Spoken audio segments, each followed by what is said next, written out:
If you have ever watched someone you loved disappear into themselves, or stood before a mirror and recognized nothing behind your own eyes, then you already know what this story is about. And if you are the kind of man who suspects there is something ancient in the way suffering works, something the old masters understood and the modern world has forgotten, then perhaps you have found your way to ancient wisdom tea for a reason larger than curiosity. What follows is a story about a samurai. But more than that, it is a story about any man who has ever tried to reclaim himself and failed, and tried again, and failed again, and stood finally at the edge of everything, wondering whether the trying itself was the problem. His name was Ishida Renzo. He was 38 years old, and he had not drawn his sword in combat in 4 years. Not because there was no war. The province of Ekizen in the late 16th century was not the kind of place where a sword stayed idle for lack of purpose. There were border skirmishes, disputes between lords, Ronin bands who stripped villages bare. There was plenty of need for a man like Renzo. He had simply become unavailable. It had started, as these things always start, with a reason so reasonable it almost seemed like wisdom.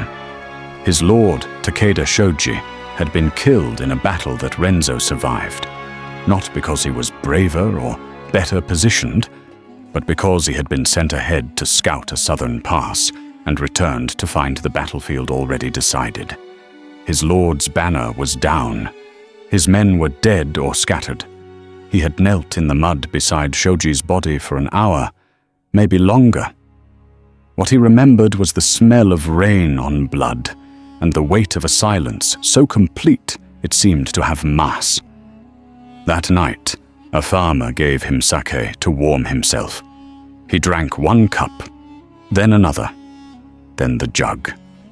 And something in the burning of it, something in the way it blurred the edges of his lord's face, staring upward at a grey sky, made him feel, for the first time in hours, that he was not being consumed alive. He told himself it was grief. That is what he told himself for 2 years. After 2 years, he stopped telling himself anything at all. By the time Renzo arrived at the monastery on Mount Hiei, he arrived the way many men arrive at places of last resort, sideways, almost by accident. He had heard there was a master there, an old man named Kensho, who people in the valley spoke about with the particular reverence reserved for things almost mythological. Not quite gods. Not quite men. Renzo did not know if Kensho could help him. What he wanted, though he could not have articulated it, was for someone to look at what he had become, and not flinch. He arrived at the monastery gate at dusk, hollow-eyed, smelling of the road. A young monk opened the gate, looked at him once, and closed it. Renzo stood in the fading light. He almost left. Then the gate opened again. "Master Kensho will see you." Kensho was smaller than Renzo had imagined. Most legendary figures are. He sat in a garden of precise simplicity. Raked gravel, a few stones, a single plum tree not yet in blossom. He was perhaps 70 years old, the kind of age that stops being about years and starts being about gravity. He sat the way certain rocks sit, not still so much as integrated into the stillness around them. He did not look up when Renzo entered. "Sit," he said. For a long time, Kensho said nothing. The silence stretched in a way that might have been uncomfortable but was, strangely, not. It was the first silence Renzo had been inside in years that did not feel like an accusation. Finally, Kensho looked up. "Tell me why you have come." Renzo considered lying. He was good at it by now, but something about the old man's gaze made his architecture of explanation feel flimsy, made him feel like a child holding a handful of straw and claiming it was a fortress. "I cannot stop drinking," Renzo said. The words surprised him. He had never said them in that order before. Kensho nodded slowly, as if this were a weather report rather than a confession. How long? 4 years. Since Lord Shoji, since the battle. Since you survived, Kensho said. The precision of it hit Renzo like cold water. Not since the battle, since he survived. And before you came here, what did you try? Renzo listed them. Willpower, waking each morning, swearing an oath that this day would be different, holding for 9 days at most, before his shaking hands shattered a jug on stone and undid him completely. Distance, moving from village to village so there was no one to disappoint. No mirror except the anonymous faces of strangers. Purpose, guarding caravans, odd work for merchants, the labor holding him steady until nightfall came. And with the night came silence. And in the silence, his lord's face. And behind his lord's face, the question with no answer. Why did he survive when Shoji did not? Kensho listened without moving. Then he said, "You have been trying to dam a river with your hands." Renzo looked at him. "Your will is not enough. Willpower is water. The river is also water. Water does not stop water."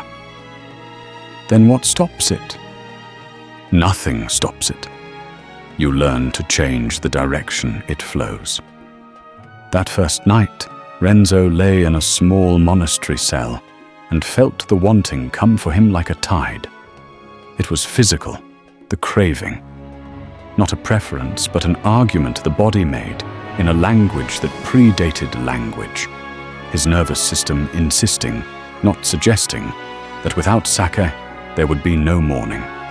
He did not sleep for most of that night. He lay still and breathed and let the wanting wash over him like surf. And when morning came grey and cold through the single high window, he was still there. He had done nothing except exist inside the discomfort, until the discomfort, exhausted by its own force, withdrew slightly. He went to Kensho and said, "I didn't sleep." "I know," Kensho said. "Sit. I am going to ask you to do something today. Something so small you will think I have lost my mind." Renzo sat. "I want you to hold your sword. Do not draw it. Do not practice. Sit with it across your knees for 10 minutes every morning. That is all." Renzo stared at him. He had expected punishment. Dawn runs up the mountain, ice water, hours of form practice, until the body had nothing left. He had, in some part of himself, wanted to be punished, had felt he deserved it. Just that. Sit with a sword? Sit with your sword, Kensho corrected gently. There is a difference. Renzo did not understand the difference, but he had nowhere else to go. The first morning, sitting in the garden with his sword across his knees, he felt ridiculous. On the fourth morning, something shifted. Sitting in the same position, he noticed that his hands were not shaking. It was the first time in months he had been aware of his own hands and noticed them as capable rather than as evidence of his deterioration. He looked at them, broad hands, scarred at the knuckles. His father's hands, actually. He had not thought about his father in years. He reported this to Kensho. The old master said, "The Japanese have a concept, kaizen. It means improvement, but not the kind that announces itself with fanfare. It is the improvement of a river carving a canyon. Too slow to see in any single moment. Undeniable across time. You are not trying to become a master swordsman again in a week. You are trying to remember that your hands are your own. And today, they didn't shake. Do you see the direction?" Renzo saw it. the way you see a path in a forest when the light hits it at exactly the right angle. Suddenly obvious, then uncertain again. But you have seen it. You know the direction existed. Kensho added one small thing the following week. After the 10 minutes with the sword, Renzo was to walk to the monastery well, draw water, and drink a cup before any other food or drink. Just that. The mundanity of it continued to unsettle him. He had expected severity. What he received instead was a gentleness so precise it felt, paradoxically, more demanding. Because severity he knew how to resist, knew how to harden against, how to treat as an adversary. Gentleness had no such structure. It asked only for willingness, and willingness, he was discovering, required a courage that had nothing to do with strength. In the third week, during an evening conversation in the garden, Kensho said something Renzo would carry for the rest of his life. They had been speaking about the craving. Renzo had described the tide sensation, the physical insistence. And Kensho had listened before saying, "You have been treating your suffering as an enemy. But it is not your enemy. It is your body speaking a language it learned under enormous duress. It is saying, 'I am afraid. I do not know how to cross this darkness without the thing that helped me cross it before.' And your body is not wrong to feel that.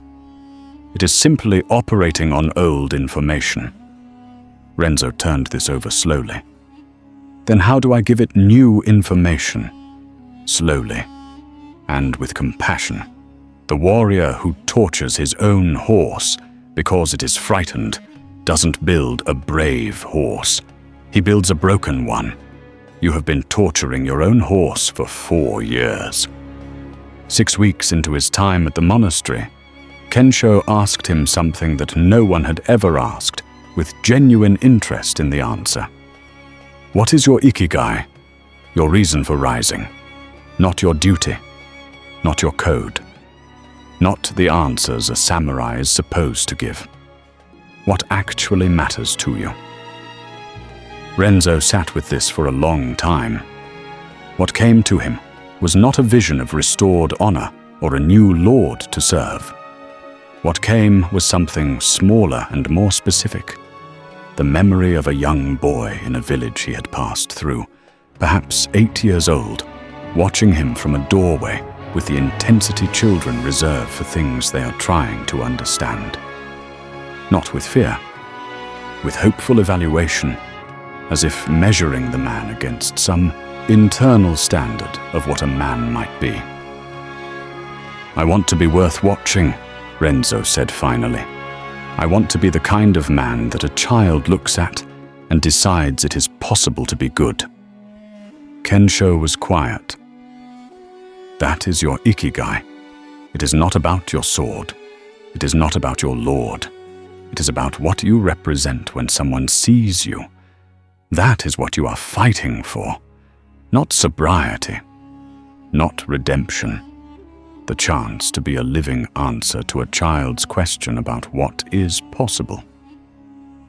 This changed the architecture of everything, because now, when the craving came, and it continued to come, wave after wave, it came up against something other than willpower. Willpower is a wall, and walls can be scaled or broken. But purpose is not a wall. Purpose is a current. You do not fight a current. You are carried by it, or you are not. The months accumulated. It was not smooth. There were nights when the wanting was so fierce he lay on his mat and felt himself being disassembled. Nights when his lord's face returned with the full force of a grief that had been preserved in sake for years, and was now, in sobriety, allowed to defrost. He cried on some of those nights, silently, into rough fabric, the way men cry when they have decided crying is not permitted, but the body has stopped listening. He went to Kensho after one such night. Last night I almost went to the village." Kensho looked at him. "But you did not." "No." "Then tell me what you did instead." "I lay still. I breathed. I thought about the boy in the village." Kensho made a sound that acknowledged something. Then, "There is a quality the Japanese call wabi-sabi. People misunderstand it as an appreciation of imperfect things. But the depth of it is this. Imperfection is not an obstacle to wholeness. It is the texture of wholeness. A sword that has been used carries marks that a sword never drawn does not. Those marks are not defects.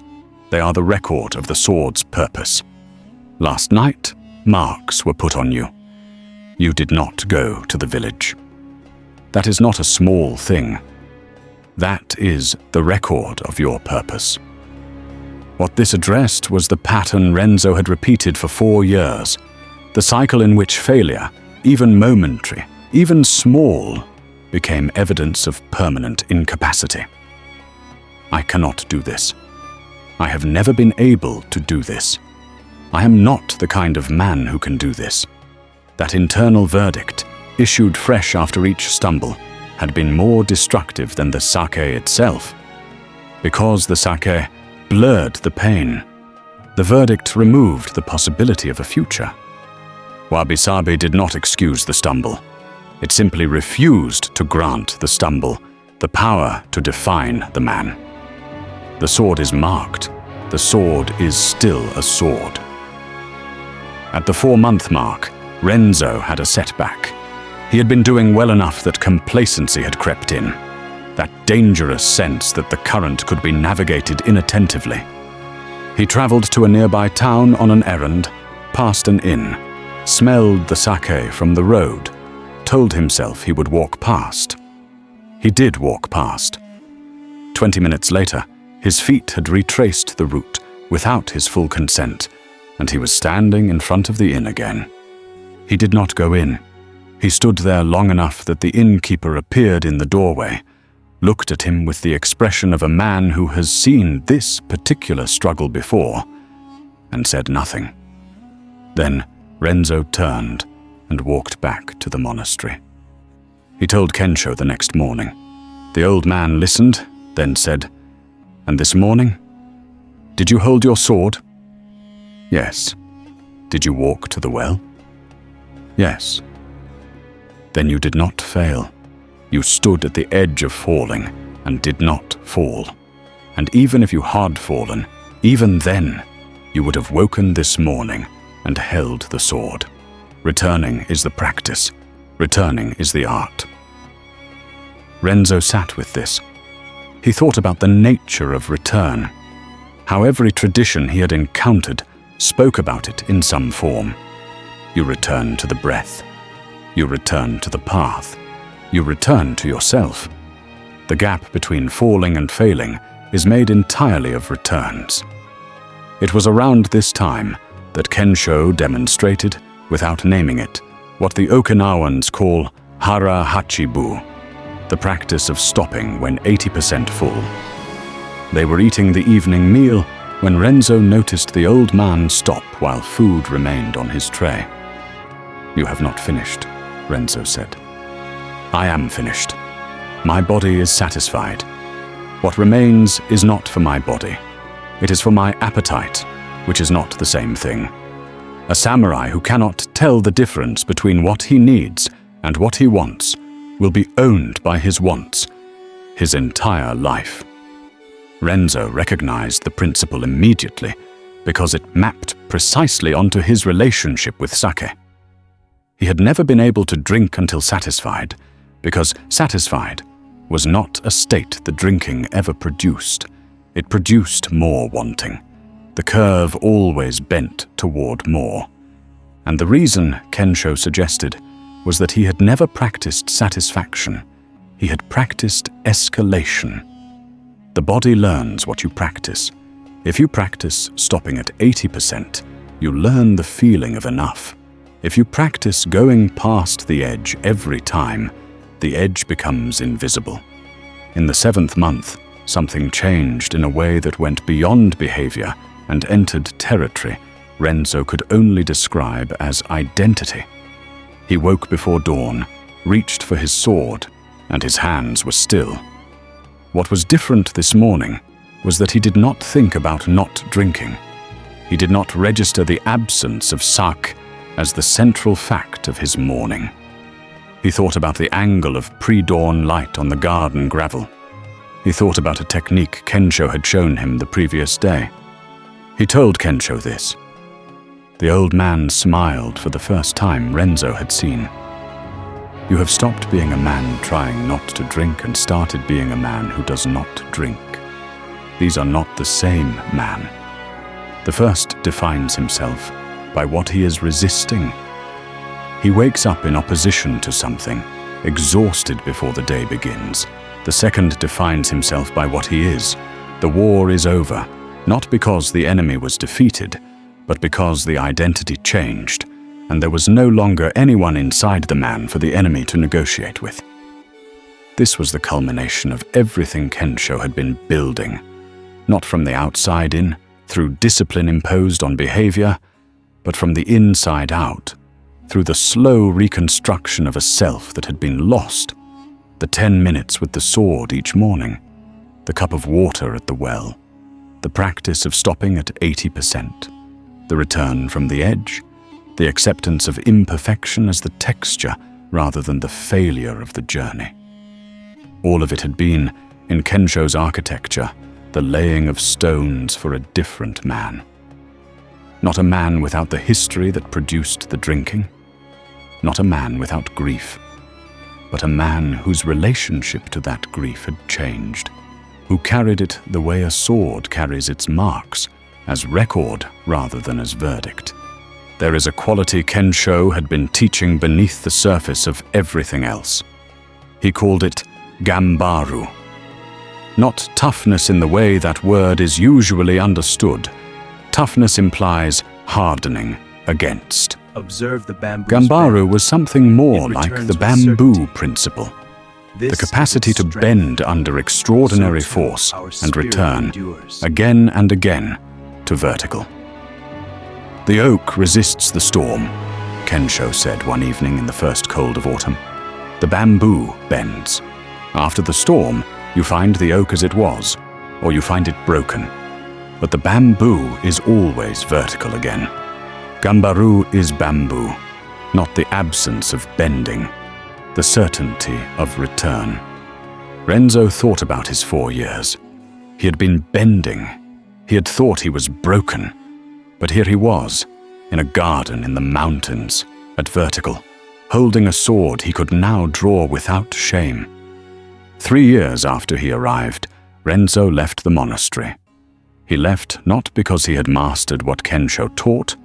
He understood by now that mastery of this kind was not a destination, but a relationship, maintained the way you maintain a blade, continuously, attentively, with the knowledge that neglect in any season has consequences. He left because Kensho told him it was time. Before he descended the mountain, the old man asked him one final thing. Tell me what you carry, not the philosophies by name, in your own words. Renzo thought for a long time. I learned that change cannot be forced any more than water can be grabbed. You give it direction and trust the current. I learned that the smallest true action is worth more than the largest false intention.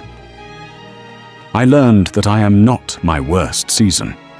I learned that imperfection in the practice is not failure. It is the practice. I learned that purpose is not given. It is discovered by paying attention to what moves you when nothing is compelling you to move. And I learned that the man who hates himself for falling will keep falling, but the man who simply picks up his sword the next morning will eventually find himself standing. Master, Kensho said something is nothing different. for a moment. I see it, Then, Renzo. very Even before you quietly, finished speaking. You have learned Before I enough. said, Renzo walked down the mountain on a morning that smelled of plum blossoms. and cold water. His sword was at his hip. His hands were still. He did not know what lay at the bottom. Which lord, if any, would claim his blade, or whether the wanting would return in different seasons. It would. He knew that now. But he also knew that return was not the same as defeat. Return was simply the next morning, and the cup of water, and the sword across the knees, and the 10 minutes of honest stillness from which everything else could be built. He walked on. Behind him, Kensho sat in the garden and listened to the sound of footsteps growing fainter, and then gone. He looked at the plum tree. It was in full blossom now, patient all winter, extravagant in its moment. He said nothing. There is a kind of living that happens without being noticed, too slow to see in any single moment, undeniable across a lifetime. If you are the kind of man drawn to what the old masters understood, to rivers older and quieter than the noise of the modern world, then perhaps the path that brought you to ancient wisdom tea is the same one Renzo walked down that mountain. And the question waiting at the bottom of it is the same one Kensho asked in a simple garden on a still morning. What is the smallest change you are willing to make today? Not the largest, the smallest. The one so modest it almost seems like it cannot matter, because it is always that one.